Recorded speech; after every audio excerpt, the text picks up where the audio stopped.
Long ago, in a land covered with red soil, there was a small village called Oduka. The houses were made of mud, with dry grass on top for roofs. Smoke rose gently into the sky every morning as women cooked for their families. Children ran around and laughed, and the people lived a quiet and simple life. But something was wrong.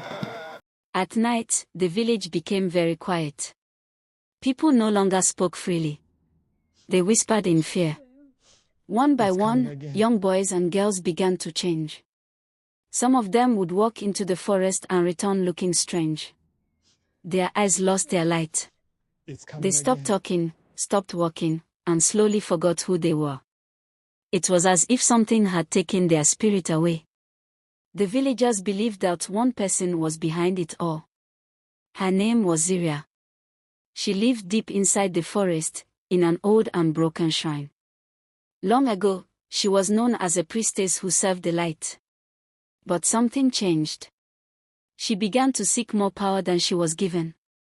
And so, she turned to darkness. Zireya no longer lived like a normal human being.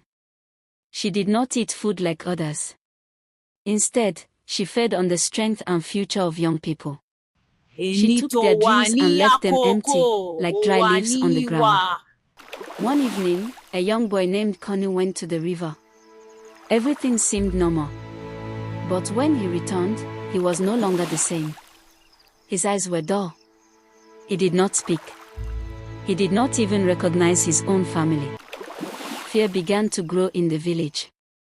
More children became like Connie. Mothers cried as they watched their children fade away. Fathers stood in silence, not knowing what to do. The future of the village was slowly disappearing.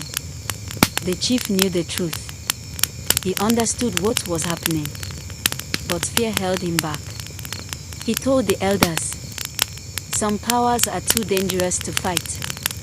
And so, they remained silent.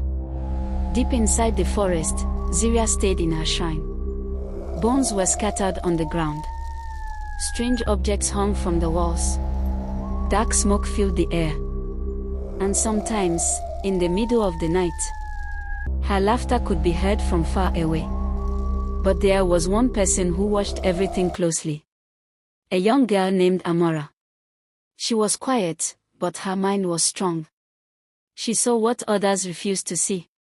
She felt the pain of the village, and she did not look away.